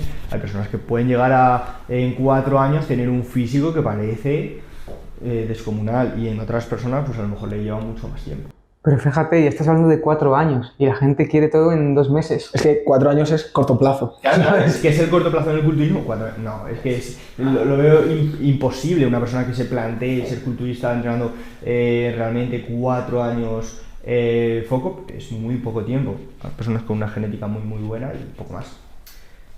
Antes, antaño, había una creencia muy popular de que había que hacer etapa de volumen y etapa de definición bien diferenciadas. ¿Crees que esto continúa así o las tendencias están cambiando? Está cambiando bastante. Se está viendo que en la mayoría de casos una mejora en la función metabólica, la recomposición corporal es bastante viable, o incluso periodos estando en mantenimiento, dieta equilibrado energéticamente, pues puedes progresar y mejorar, ganar masa muscular y perder grasa al mismo tiempo. Pero es verdad que ciertas fases en las que ganas masa muscular, te centras en la ganancia muscular, aunque haya un pequeño superávit, pues que es lo que antes llamábamos volumen, pero que no, la variable peso corporal me da un poco igual, y me centro principalmente en progresar, ganar masa muscular, un pequeño superávit calórico, aunque suba el peso corporal, y luego pues si es necesario y entiendes que a nivel metabólico vas a estar más sensible a los carbohidratos y a los nutrientes y haces una pequeña fase de déficit calórico, etcétera, pues puede ser interesante. Pero el establecer volumen de 2 años, definición de 1 año, creo que es un error. Sí, estoy de acuerdo contigo. Además, una persona suele tener muchísimas más preocupaciones que solo el entrenamiento, entonces está pendiente de otras cosas que no solo sea entrenar. Claro, y yo creo que a nivel amateur un poco, pues intentar comer lo que necesitas para poder entrenar de calidad, hacer un entrenamiento de calidad, y generalmente la composición corporal mejora, ganas masa muscular y bueno, pues si hay una tendencia a la pérdida de grasa o lo necesitas, se pierde grasa. Luego ya hablamos de porcentajes de grasa muy bueno, llegar a un porcentaje de grasa súper bajo. Lo veo más complicado en mantenimiento calórico. Igual sí que hay una fase de déficit que se requiere. Vamos a pasar al siguiente bloque, si os parece, que es la biomecánica. Hace pues, ya unos años se empezó a hablar de estos conceptos biomecánicos y poco a poco se fueron introduciendo pues, en el mundo del entrenamiento. Como pasa siempre al principio, es la panacea, luego se empieza a estudiar, se ve que no es para tanto, luego, bueno, si es para tanto, ¿qué es realmente la biomecánica? Pues es la manera en la que se generan fuerzas en el ámbito del entrenamiento, ¿vale? Realmente no existen los ejercicios, existen las fuerzas que se generan a la hora de hacer ese ejercicio. Y dos personas con unas condiciones antropométricas diferentes están haciendo el mismo ejercicio en teoría y las fuerzas que se están generando en su cuerpo son totalmente opuestas, son totalmente diferentes pues, y en sus articulaciones y por lo tanto hay que entenderlo de una manera totalmente diferente. ¿Y para qué sirve saber de biomecánica si lo que quieres es entrenar? Para hacer una buena selección de ejercicios, para hacer una técnica adecuada, para entender por qué no estás progresando y por qué tienes ciertas limitaciones a la hora de progresar, qué cambios técnicos tienes que hacer y hacer las adaptaciones adecuadas. Pero hace 20 años no se tenía esto en cuenta y la gente entrenaba y progresaba. ¿Se puede entrenar sin saber biomecánica? Sí. ¿Y progresar también? Porque con el paso del tiempo acabas teniendo cierta intuición de qué es lo que te viene bien, qué es lo que te viene mal, por qué ciertos movimientos no estás progresando ya y tú eres perfectamente consciente, a lo mejor no sabes por qué en acortamiento no eres capaz de generar fuerza, pero sí sabes que en una máquina eres capaz de llegar a la última fase del recorrido bien y en el otro te cuesta un montón y acabas entendiendo pues qué te viene mejor para poder progresar, por qué no progresas, por qué tus repeticiones no se finalizan. Hay también la importancia de que tu entrenador sepa. Tú simplemente haz lo que te mande, no te preocupas si esta máquina activa más la porción corta del bíceps, no. Tu entrenador, mientras lo sepa, lo haya programado bien, tú te despreocupas de conocer esa biomecánica y volverte loco y seguramente progreses más. Eso es. Una vez ya llevas con alguien trabajando, te conoce, sabe tus condiciones antropométricas, que es algo que se ve bastante bien, se ve prácticamente a simple vista, con 2 ejercicios que haga la persona, ya sabes por dónde tiene que ir y luego ya pues ver qué tendencias tiene a ciertas molestias articulares, a progresar de determinada manera, pues más volumen de entrenamiento. Es verdad que cuando empiezas a trabajar con alguien os tenéis que conocer, como cuando estás conociendo a una persona, tienes tu pareja, tal, pues pasa lo mismo, vamos a conocernos, vamos a ver cómo mejora, yo sé por dónde puedes ir, pero bueno, luego tendré que hacer los cambios en base a cómo te conozco. Entonces ahí sí que entra un poco el error de cambiar mucho de entrenador, que también yo creo que igual ahora se hace menos, pero antes casi cada 6 meses, un año se cambiaba de entrenador para darle otros estímulos. Es una cagada realmente, porque la persona tiene que conocer cómo progresas, cómo fue el último año, qué ejercicios te vinieron mejor, con qué te manejaste mejor, con más superávit calórico, más déficit calórico, y entonces si está todo el rato cambiando de entrenador, esas variables pues no las va a tener en cuenta esa persona. Y si el cambio de entrenador es no progresar y con ningún entrenador acabas progresando, el único factor común, igual que con las parejas, ¿no? Eso es, igual el problema eres tú, ¿no?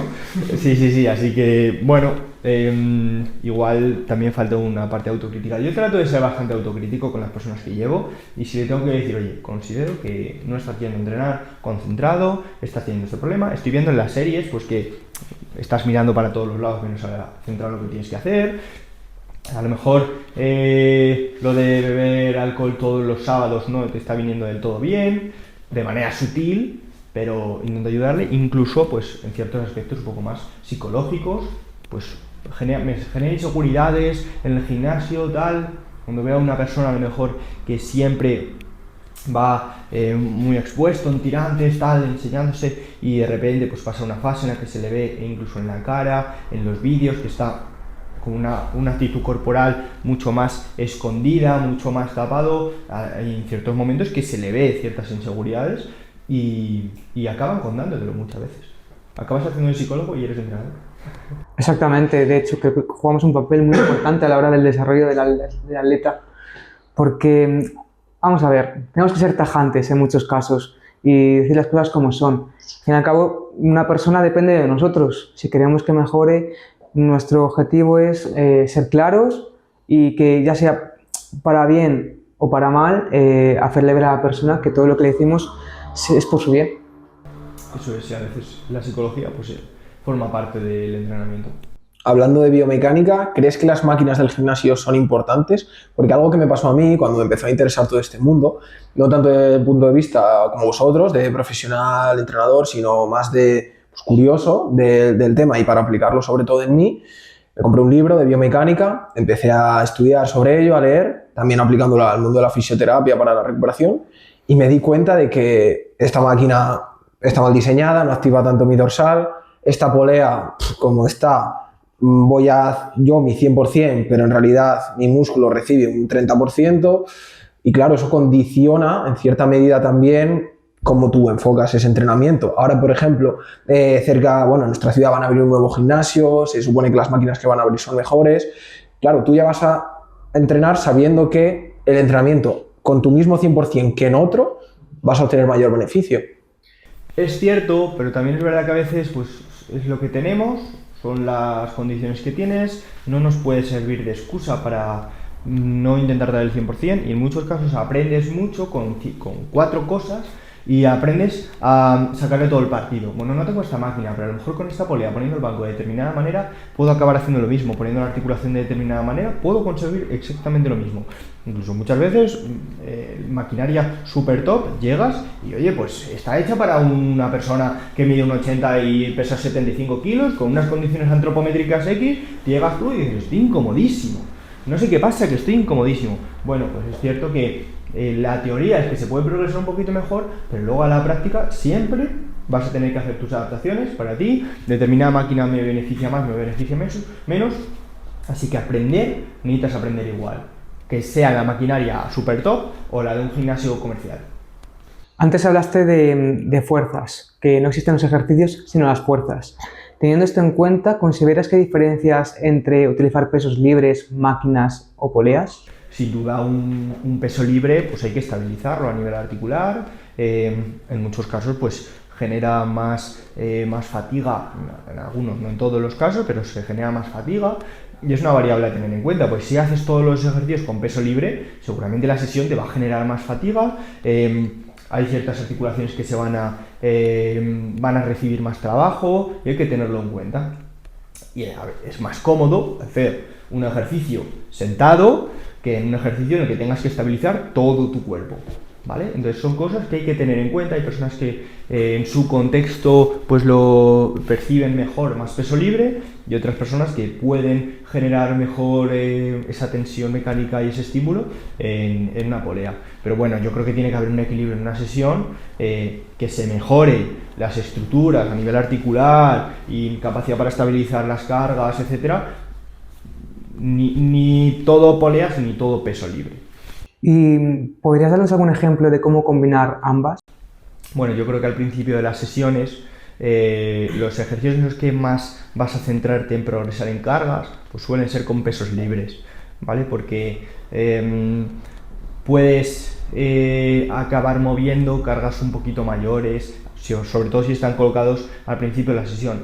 Es verdad que a veces esas demandas para estabilizar las articulaciones pues son un limitante, pero a nivel funcional también, evidentemente mover una máquina de punto A a punto B va a darte peores adaptaciones a nivel funcional hablando, que mover una carga y ser capaz de estabilizar esa carga determinada.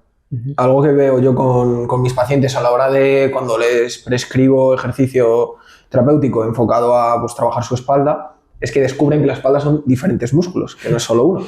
Y entre ellos, bueno, los más importantes, dorsal, trapecio, en función de cómo apliques tú la fuerza de tracción, vas a activar más el dorsal o el trapecio.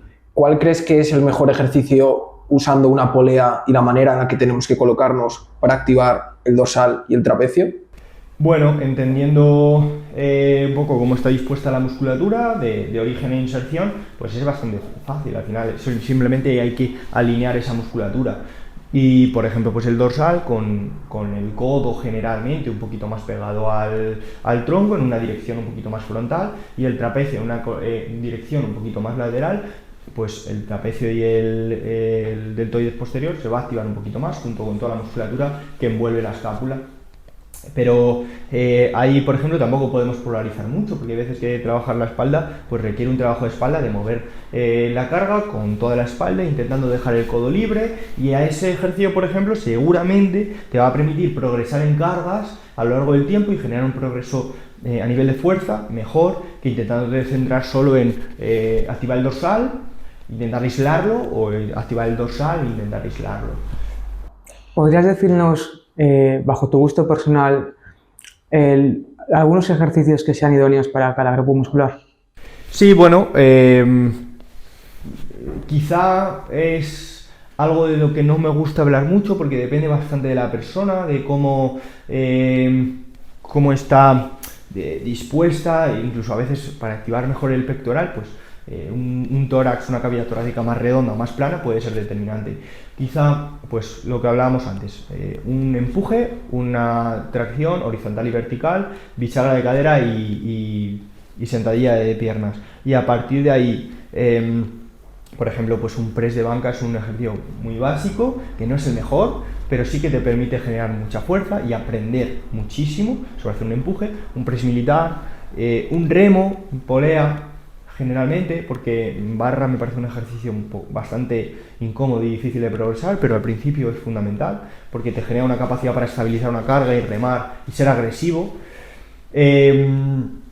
Jalones o dominadas, con un buen movimiento articular que esté sincronizado con el húmero, una bisagra de cadera en la que estés cómodo, dependiendo de tus condiciones antropométricas, y una sentadilla bien ejecutada, y dependiendo, pues a lo mejor hay que utilizar una jaca o una multipower, o libre, queda súper bien y súper bonita. Pero, como te decía, dependiendo de las condiciones antropométricas, movilidad, etcétera, pues a lo mejor hay que hacer esas adaptaciones. Claro, yo me refería en tu caso personal, es decir, gustos personales. En mi caso personal, por ejemplo, para pecho me encanta los cruces en polea, me encanta porque lo siento muy bien. Las elevaciones laterales también en polea me parece que tiene un perfil de resistencia muy bueno para el hombro. Para dorsal me gusta bastante generalmente los jalones, con una posición pélvica bastante estable, quizá ligeramente retroversionada para permitir el estiramiento del dorsal. Un remo, los remos ascendentes me gustan mucho para sentir la espalda alta, un remo en dirección ascendente con los codos bastante abiertos, una bisagra de cadera con mucho estiramiento para los isquiotibiales y glúteo, ¿vale? Con bastante estiramiento, como puede ser un peso muerto, piernas rígidas. Y luego, pues para cuádriceps me encanta la sentadilla hack porque tienes la cadera estable y un movimiento totalmente de palanca de rodilla. Así que esos serían los fundamentales. Y gemelo, pues si quieres hacer gemelo no te va a crecer. Pero bueno, pues al principio de la sesión me gusta introducirlo para movilizar el tobillo y que luego permita una buena palanca de rodilla.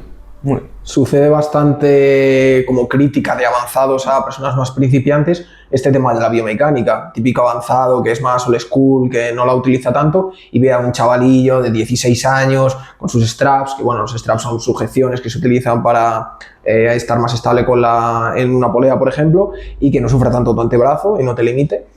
Todo eso en una posición en concreto, con una angulación, desde fuera, una persona avanzada old school, dice, a ver, este chavalillo de 16 años que se ponga a entrenar y deje de hacer el indio. ¿Por qué crees que pasa esto? ¿Y crees que tiene sentido esa crítica o es ignorancia de la otra persona? Bueno, yo también lo he visto en ciertas personas que a lo mejor, pues, a un chico que yo llevo, decirle, bueno, pues, te tienes que centrar en lo importante, ¿no? En tirar pesado, tal cual. Pero bueno, luego son los típicos que también se acercan y le dicen, ¿cómo lo estás haciendo? ¿No? Cuando el ego baja porque ve los progresos, yo creo que hay de todo. Y que yo suba a un determinado ejercicio, un jalón, como tú dices, unilateral, con la pelvis de determinada manera y tal, no quiere decir que no me haya tirado mi remo pesado, mi peso muerto pesado. Y bueno, luego esas personas tan avanzadas pues te hablan de lesiones y se lesionan mucho más. se han lesionado mucho más y tienen un pánico enorme a hacer pesos muertos. Ya es que has basado todo tu entrenamiento en pesos libres, con muchas demandas de estabilización de columna, etc. También lo que vemos es que las lesiones del gimnasio se están reduciendo mucho menos y estamos separando mucho más las lesiones del entrenamiento de fuerza. Por algo será, ¿no? Por algo será que las personas de vieja escuela, en muchos casos, están reventados. Y se han lesionado no sé cuántas veces haciendo sentadillas y tal libres porque basaban todo su entrenamiento en eso. Y nosotros con una máquina, una polea, pues podemos controlar mucho más esas posiciones articulares y esas demandas. Lo que está claro es que la biomecánica, al final el músculo es más eficiente haciéndolo en el patrón para el que está diseñado. Eso es obvio. Sumarle a eso intensidad. Es que yo creo que lo que sucede muchas veces es que relacionan eso a tirar 14 kilos y medio habiendo puesto encima la botella tuya. Y claro, realmente eso no es así, sino eso más intensidad. Seguramente progreses más que haciendo un peso libre, utilizando la inercia, utilizando una técnica que no es del todo correcta y encima en el cual tu dorsal, tu codo no está bien colocado, por lo tanto tu espalda no se activa tanto. Ahí sucede también que yo no esté poniendo mi cara de estar muriéndome, no quiere decir que no esté aplicando intensidad, pero evidentemente las molestias que me generan pues son mucho más moderadas y no tengo esa expresión, ¿no? de intensidad. También la manera de hacer peso muerto a día de hoy ha cambiado mucho respecto a los últimos años. ¿Por qué? Porque se aplica biomecánica, entonces nos lesionamos menos, claro, por algo será. En peso muerto es la misma, aplicamos la misma biomecánica o incluso más en peso muerto que en ese jalón, la misma. ¿Vale? Lo que pasa es que, bueno, pues innovamos, hacemos cosas diferentes y generalmente, en todos los ámbitos, hacer cosas diferentes te lleva a críticas. Tal cual, bien dicho, muy bien dicho, me ha gustado mucho esa frase. Yo creo que viene un poco por ahí. Vamos a pasar ahora a una serie de preguntas, ¿vale? Son preguntas directas, aunque obviamente te puedes explayar en ellas todo lo que creas oportuno, ¿vale? La primera de todas es, hablando del peso muerto, tu opinión personal acerca del peso muerto. Mi opinión personal es que es un ejercicio fundamental, buenísimo, que tenemos que quitarnos y que nos permite quitarnos esa sensibilización al dolor de espalda, ese miedo y pánico a que levantar una carga desde el suelo me va a romper. Por supuesto que no, y hay unas estructuras que fortaleciéndolas mejoramos y mejorando su movilidad, mejoramos muchísimo su resistencia ante las cargas. Entonces me parece fundamental. Hay muchas variantes ahí. Tenemos con mayor bisagra de cadera, menor bisagra de cadera, con una posición de piernas X y dependiendo de lo que busquemos o dependiendo de lo que de las condiciones de la persona. Pero yo considero que no concibo un entrenamiento sin un peso muerto. ¿Por qué crees que a la gente le causa tanto rechazo ese ejercicio? Yo creo que se vendió mucho que era lesivo y que entonces la gente realmente asociaba eso a hacerse daño. Las lumbares es una estructura que en vez de dar agujetas muchas veces te da una sensación de dolor y tú puedes interpretar que eso realmente no te está viniendo bien. Asocias eso a dolor y también se vendió mucho que a nivel de hipertrofia no producía muchas mejoras, que ahora nos cuentas si es verdad o no, y eso hizo que fueran eliminándose pesos muertos y que luego mucha gente dejase de hacerlo. Claro, ¿cuál es la zona que más inhabilita al movimiento generalmente? Junto con, bueno, rodillas y hombros, la espalda, ¿no? Los problemas de columna. Entonces, claro, si yo la trabajo, ¿la voy a lesionar? Bueno, pues eso es lo mismo que pensar que por salir a correr, como trabajas el corazón, lo vas a lesionar, ¿vale? Es verdad que te puede dar un infarto corriendo, bueno, pues en la mayoría de maratones sí, ¿no? ¿Vale? Pero pasa lo mismo con el tema del consumo de proteína. No, es que hace trabajar más el riñón, ya, y los pulmones trabajan más cuando corres. ¿Es malo para los pulmones? Habrá que ver si realmente tiene una evidencia o es el propio trabajo, no tiene por qué desgastarlo, cuando puede ser incluso beneficioso, y como tú decías, pues sí, claro, es que si a una persona cogiendo una garrafa desde el suelo y subiéndola a la mesa le da un pinchazo y si tiene una semana con lumbalgia, el peso muerto, el triple, ¿no? Bueno, me deja destrozado. Ya lleva esa sensibilización al dolor y ya, en cuanto levante algo me va a doler. pues igual te duele. No hay ninguna rotura de tejido, pero tu cuerpo te autoprotege con dolor. Ha habido muchas campañas de que hay que agacharse flexionando las rodillas porque flexionarse hacia adelante es malo. Y bueno, un concepto que habla mucho Gabri es la fragilización. Fragilizar al paciente y meterle creencias poco a poco conlleva muchas veces a eso, a eliminar ejercicios, pensar que son malos y tener cosas en tu cabeza que realmente igual no son así. Y luego te toca a ti andar educándolo. Es que luego vienen a consulta y desarrollan la kinesiofobia. La kinesiofobia es el miedo al movimiento. Ese es uno de los movimientos que más me cuesta reintroducir. Y lo tengo que empezar a reintroducir con puentes de glúteo. Después de un puente de glúteo, luego tenemos que pasar a ya un ejercicio más de pie, a flexionar un poquito más la espalda hacia adelante. Luego ya irle metiendo peso, luego un poquito de resistencia y que cuando se quieran dar cuenta están haciendo un peso muerto. Pero muchas veces ya no lo puedes llamar peso muerto porque asocian ese peso muerto a dolor. Entonces, bisagras de cadera o vamos a llevar el tronco hacia adelante, pero si es que se ha visto realmente que hasta incluso, no en un ejercicio, que hay que hacerlo técnicamente bien, sino como movimiento, flexionar la espalda hacia adelante, produciendo una curva en ella, es fundamental, porque si tú solo luego te acostumbras a hacerlo de una manera correcta, vas a agacharte a las vajillas y cuando te levantes con un plato te va a dar un tirón. Eso es.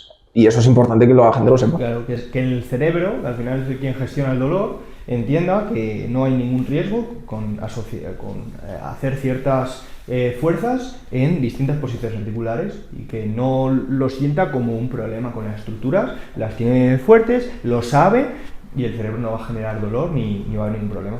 Queríamos saber tu opinión acerca del peso muerto con objetivos de hipertrofia. Bueno, yo creo que el peso muerto convencional quizá no es el mejor ejercicio en términos de hipertrofia, hablando del peso muerto convencional de toda la vida, quizá no es el mejor en términos de hipertrofia, pero sí a la hora de aprender, de generar fuerza, de una activación nerviosa mucho mejor, que luego puedas transportar o trasladar al resto de ejercicios. Entonces igual es una inversión. ¿Vale? Es un ejercicio que genera unas demandas enormes de tensión mecánica y que para muchas personas le va a maximizar la hipertrofia. Pero es verdad que para personas avanzadas pues le genera una fatiga muy grande y el estímulo producido en las articulaciones, bueno, en la musculatura, pues no es el más adecuado. Pero eso no quiere decir que no sea bueno y que no vaya a permitirte luego hacer un remo mucho más pesado, con un control articular mucho mejor y con una capacidad de generar fuerza mucho mayor que haga que ese ejercicio tenga unas demandas mejores y lo estimules mejor porque sabes remar mejor que si nunca hubieras hecho un peso muerto. Entonces, yo pienso que, bueno, cualquier hombre debería de ser capaz de mover al menos pues 2,5 veces, 2 veces su peso corporal y cualquier mujer pues al menos 1,5 su peso corporal en un peso muerto, porque eso quiere decir que a nivel estructural y con una técnica adecuada, por supuesto, ¿vale? Ya suponiendo eso ya quiere decir que eres capaz de generar fuerza en un movimiento que engloba toda tu masa muscular de manera equilibrada y funcionalmente de manera equilibrada. De hecho, vosotros seguro que tenéis mucho más hecho el ojo a ver atletas y cuando tú les ves por detrás detectas quién hace bisagras de cadera y quién realmente no y solo hace más remos porque pues esa densidad o ese tipo de masa muscular que tiene es diferente. Sobre todo en zonas concretas de la espalda, cuadrado lumbar o erectores espinales, personas que por ejemplo en competición obviamente pues están muy definidas, se ve una espalda cuando pues efectivamente se hacen bisagras de cadera y eso puntúa. Súper bonita, además, suelen ser espaldas muy bonitas, muy densas, con un aspecto muy equilibrado. Incluso, bueno, en powerlifting, por ejemplo, vemos físicos con una espalda que prácticamente solo hacen pesos muertos, pero vemos una espalda pues muy estéticas. Y bueno, más allá de la estética, hablamos del aspecto funcional, muy importante, el aspecto de la estética mucho mejor y el aspecto del entrenamiento, de luego poder llevar esos aprendizajes que te permiten y esa fuerza a otros ejercicios, mucho mejor. De hecho, los atletas powerlifters normalmente destacan por una cadena posterior muy buena. Glúteo súper fuerte y una espalda muy densa y tal. Sí que es verdad que luego hablábamos de las variantes que hay y es verdad que cuando vamos progresando pues llega un punto en el que el peso muerto convencional no es el mejor ejercicio, son demasiada fatiga y a lo mejor hay que pasar a hacer una variante que mueves un poquito menos de carga pero que es prácticamente lo mismo, solo que de una técnica un poquito diferente, con la posición articular un poquito diferente, unos conceptos pequeños pequeños conceptos diferentes y puedes seguir haciendo un peso muerto. A lo mejor, pues, obviamente para nadie es cómodo levantar 200 kilos desde el suelo, está claro. Entonces a lo mejor levantar 120, 130, 140 sigue siendo una carga muy alta, pero el estímulo es un poquito más dirigido a cierta musculatura, aunque funcionalmente es lo mismo. ¿Podrías explicarnos un poquito las diferencias entre una variante y otra? Claro, sí. ¿Qué variantes existen? Sí, generalmente las variantes son, según la bisagra, si hay más palanca en unas estructuras o en otras, pues peso muerto sumo, que es con las piernas un poquito más abiertas y un movimiento un poquito más vertical. Peso muerto convencional, que es el que hablábamos antes, que es el típico, que es con las piernas más o menos al ancho de los hombros, con palanca de rodilla y palanca de cadera, según tu funcionalidad funcionalidad me refiero a según cómo de cómodo te encuentres en determinadas posiciones, movilidad articular, etc. Y luego tendríamos los pesos muertos, tanto el peso muerto piernas rígidas como el rumano, que son, aunque son parecidos a nivel biomecánico, que es simplemente quitar la palanca de rodilla para limitar solamente a una palanca de cadera, con mayor o menos movilidad. Luego podemos hacer muchas adaptaciones, incluir una parada, incluir un déficit para aumentar el rango de movimiento, un bloque, o el rack pull, por ejemplo, que es un peso muerto convencional, pero con el rango de recorrido acortado. Puede ser adecuado pues dependiendo del objetivo. Nos gustaría saber tu opinión acerca de los ejercicios básicos, enfocados tanto al entrenamiento, desarrollo muscular y demás, como más a un tema de salud. Me parece una muy buena base. Me parece que cualquier persona que empieza a entrenar debería de aprender esos movimientos y hacerse muy bueno en una sentadilla libre. ¿Por qué? Porque si no tienes movilidad en una sentadilla libre te va a obligar a trabajarlo. Si no eres capaz de controlar la posición de tus hombros y de tu lumbar y de tu cadera y a activar bien la musculatura, te va a obligar a hacerlo. Entonces, si te centras en rendir en esos movimientos cuando empiezas a entrenar, te va a dirigir, te va a marcar con una flecha lo que necesitas hacer. Necesitas trabajar la movilidad porque no eres capaz de hacer una sentadilla de determinada manera. No quiere decir que profunda. Hay casos en los que una sentadilla profunda se complica, ¿no? Pero, o un peso muerto, o un press de banca. Oye, pues si no eres capaz de colocar correctamente tus escápulas, tienes que mejorar el aprendizaje de movimiento en esas estructuras. Entonces, claro, con el paso del tiempo, es que esos 3 ejercicios, para progresar en ellos, te han ido indicando por dónde tienes que ir. Y luego, con el paso del tiempo, pues es verdad que acaban siendo un pequeño lastre, pues porque pasan los años y te das cuenta de que te cuesta mucho más progresar, y es cuando tienes que ir, a lo mejor, ir yendo hacia las variantes que te permiten las máquinas, que te permiten pues las multipowers o de determinada manera. ¿Qué diferencias ves en una persona, por ejemplo, con longitudes articulares más largas respecto a otra que las tengas más cortas a la hora de ejecutar estos 3 movimientos? Que les sea más fácil o no, porque sus palancas corporales hacen que tengan que generar menos fuerza para obtener el mismo movimiento de la carga. Entonces, en muchos casos eso es fundamental. Y es pues como una condición genética, ¿no? Como pues siempre se ha dicho, Messi tenía el centro de gravedad más bajo y era más difícil quitarle la pelota, ¿no? Pues en estos casos lo mismo. Pero es verdad que en una sentadilla te puede beneficiar unas condiciones y luego en peso muerto perjudicarte. Entonces, de alguna manera se acabarían equilibrando. Tanto en eso como a la hora de seleccionar los ejercicios adecuados, son condiciones antropométricas muy buenas. Y que luego la persona, cuando le selecciona los ejercicios que necesita en base a sus condiciones antropométricas, se encuentra súper cómodo entrenando y progresa muy bien. Y se encuentra cómodo realmente. Y esa comodidad le permite exprimir las series porque está cómodo. A mí, por ejemplo, algo que me sucede, y quería pedirte consejo, es que cuando hago un patrón de sentadilla, mi cadera tiende a inclinarse mucho hacia adelante. ¿Eso qué produce? Pues que a partir de cierta profundidad, dolor lumbar. ¿Qué se me ocurre a mí? Pues digo, vale, pues en vez de hacerla libre, imagínate la hago guiada y así voy a hacer más flexión de rodilla, mis cuádriceps se activan más y obtengo lo que busco. Pero también al hacerlo en eso, como voy en contra un poco de mi biomecánica, pues hace también que no esté del todo cómodo. ¿Qué crees que debería yo hacer? Yo ahí desde bastante pronto pedí para Reyes el típica zapatilla de tacón, ¿no? Para poder hacer esos patrones libres o en cualquier condición, con una dorsiflexión de tobillo que además estaba un poco limitada por varios esguinces y que me costaba liberar, pues ya de por sí tenía la zapatilla de tacón, las de halterofilia, y eso me permitía pues hacer un patrón más vertical, tanto en una multipower, en una sentadilla libre. Pues me permitía un patrón más vertical, más palanca de rodilla y evitar ese desplazamiento de la cadera. A veces hay que mejorar un poco el control del movimiento, aunque según tú dices es por una cuestión de palancas corporales, pues quizá la selección de ejercicios y hacer las adaptaciones para que si quieres que el movimiento sea totalmente o menos palanca de cadera y más palanca de rodilla, pues hacer esas adaptaciones para que vaya por ahí el movimiento, grabarte y ver qué está pasando. Sí, comprobé haciendo un test que existe, pues, que se aplica también en fisioterapia, que es para comprobar pues, un poco como pues, esos patrones que tienes tú en tu cuerpo, y observé que tenía poca movilidad de tobillo, poca dorsiflexión, y que eso producía que al no desplazarse la rodilla bastante hacia adelante, lo hiciera mi cadera. Es combinar también un poco ese trabajo de movilidad de tobillo y todo lo contrario a lo que hago, que es ir con zapatillas planas, hasta que tenga esa movilidad, ¿no? Claro, ese tacón te va a permitir un extra de movimiento y luego, por ejemplo, a mí una cosa que me gusta bastante es hacer gemelo el primer ejercicio de la sesión, porque ya te va a liberar esa articulación, la propia activación muscular, te va a liberar un poquito esa musculatura, entonces el sistema nervioso va a estar más predispuesto que la rodilla avance hacia adelante. Y bueno, que la selección de ejercicios pues pueda ser adecuada para que la palanca de rodilla se maximice el estímulo.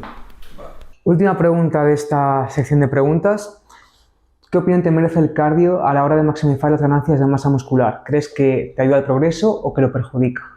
Claro, en la mayoría de ejercicios yo requiero un cierto estímulo cardiovascular y ser capaz de producir esa energía y que, pues, básicamente, que no se me salga el corazón por la boca a la hora de hacer una sentadilla, un peso muerto o determinados ejercicios. Si fallo y tengo que dejarlo porque no aguanto a nivel cardiovascular o a nivel cardiopulmonar, tengo un problema. Y no estoy pudiendo tener un estímulo adecuado por falta de resistencia cardiovascular. Ahora, la combinación de los dos, como se habla ahora en un entrenamiento híbrido, me parece que hay que coger un poco más con pinzas, son más variables, la capacidad de recuperación en el cuerpo humano es limitada y depende de cuánto estímulo quieras darle a cada una de esas dos capacidades, porque esto es como un vaso. Tú en tu día vas llenando ese vaso con cualquier estrés que generas. El entrenamiento de resistencia va por un lado, llena ese vaso. El entrenamiento de fuerza llena ese vaso también. Tu estrés diario, actividad diaria también. Si el vaso rebosa tenemos un problema y luego pues falta de progreso, sobreentrenamiento, etc. Entonces, ¿se requiere una buena capacidad cardiovascular para entrenar? Sí. ¿El entrenamiento híbrido es viable? Perfectamente. Pero hay que hilar un poco más fino entonces. Sí, cada vez hay gente que se está poniendo fuerte y que también entrena de forma híbrida. Y antes sí que se pensaba, y no sé si ahora sigue siendo así, que cardio es salir a caminar, darte 10.000 pasos. ¿Eso es cardio? Bueno, eso es actividad física, sí, actividad física diaria. ¿Y lo que sería el NEAT? El NEAT, no derivada del entrenamiento, eso es. Eso no es cardio, ¿vale? Trabajo cardio es lo que ahora se llama fase 2, la zona 2, ¿no? La zona 2 de entrenamiento, que es la zona en la que es más aeróbica pura, sin demandas anaeróbicas prácticamente, y bueno, pues lo típico aeróbico un poco más ligero. Pero bueno, a nivel cardiovascular sigue habiendo otras zonas que se pueden trabajar más. Ahora también se ha puesto mucho de moda el airbike, ¿no? Pues también es un estímulo muy bueno a nivel unas zonas mucho más altas, porque la producción de lactato es mayor y requiere esa tolerancia a la fatiga generada por el lactato.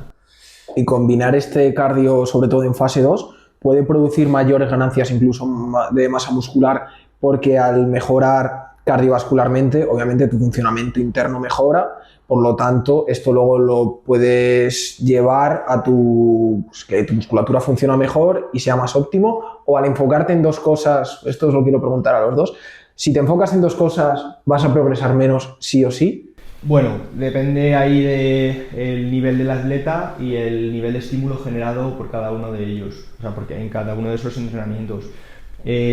A nivel teórico, ¿vas a progresar más? Sí, teniendo una buena capacidad mitocondrial, teniendo una buena salud general, te vas a adaptar mejor a cualquier entrenamiento de fuerza y a nivel de salud vas a estar mucho mejor. Y siempre la salud es la base sobre la cual se sustenta cualquier deporte, cualquier disciplina.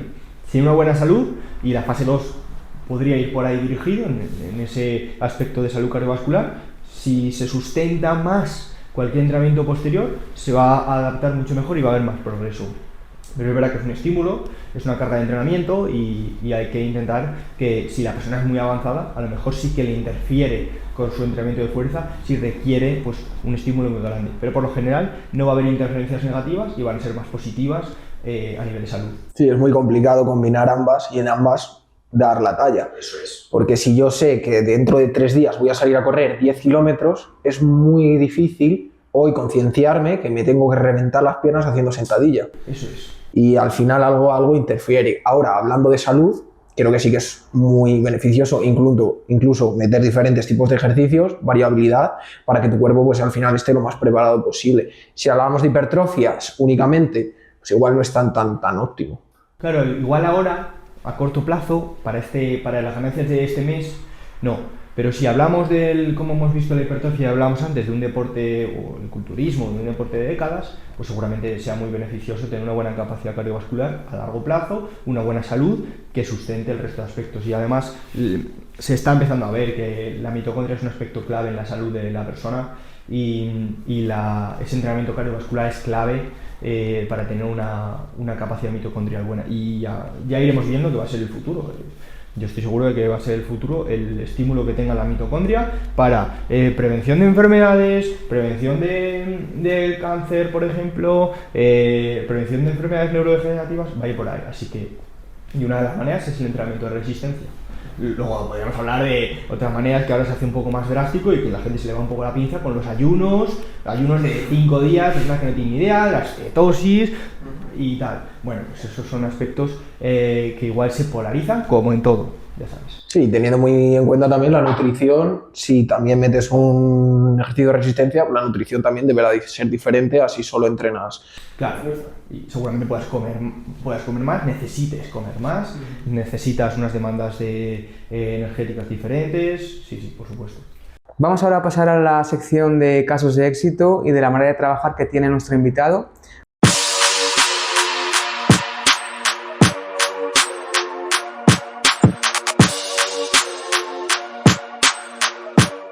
Cuéntanos, Rubén, ¿cómo es tu manera de trabajar a la hora de tratar con atletas? Bueno, pues mi contacto es totalmente integral y en la medida de lo posible y en la medida en la que la persona quiere avanzar y quiere que yo me meta, ¿no? En aspectos pues, como el descanso, cómo duerme, cuál es su hábito de sueño y meterme ahí un poco en cuáles son sus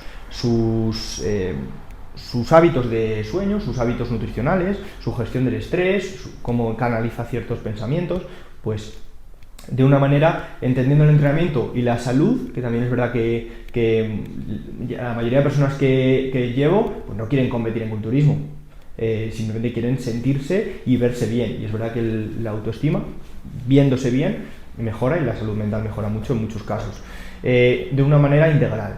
Siempre integrando todos los aspectos de la persona. Y si el aspecto psicológico está jugando una mala pasada, pues a lo mejor trato de ayudarle a medida de que yo como entrenador puedo y si no, pues recomendarle un trabajo, ¿no? Desde un punto de vista nutricional, intentando englobar todo su proceso de entrenamiento en una planificación estructurada, sabiendo pues cuál es su momento, cuál es la carga de entrenamiento actual y adaptarlo en base a eso, y en el punto del entrenamiento pues adaptar también su manera de disfrutar de del entrenamiento y cómo va a disfrutar más, pues ir guiándole. Vale, yo creo que puedes progresar más por aquí, a ti te gusta entrenar de esta manera, pues vamos a intentar encontrar un punto de conexión entre los dos.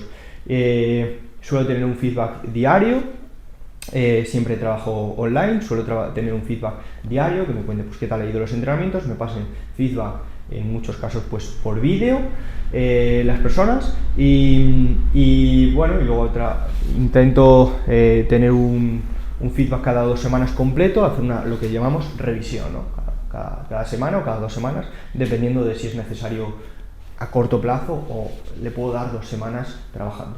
Pero bueno, suele haber un contacto diario para ver que no hay ningún problema. Hoy en día hay miles de entrenadores. ¿Qué diferencia Rubén del resto? Bueno, pues yo creo que esa manera integrativa de ver a la persona y de no decir, bueno, este es tu entrenamiento, toma, no. Creo que hay muchas más condiciones que caracterizan a la persona. Cómo comes, todos los aspectos de cómo comes, cuáles son tus hábitos, cuál es tu manera de canalizar ciertos pensamientos, intentando integrar toda la persona en la disciplina.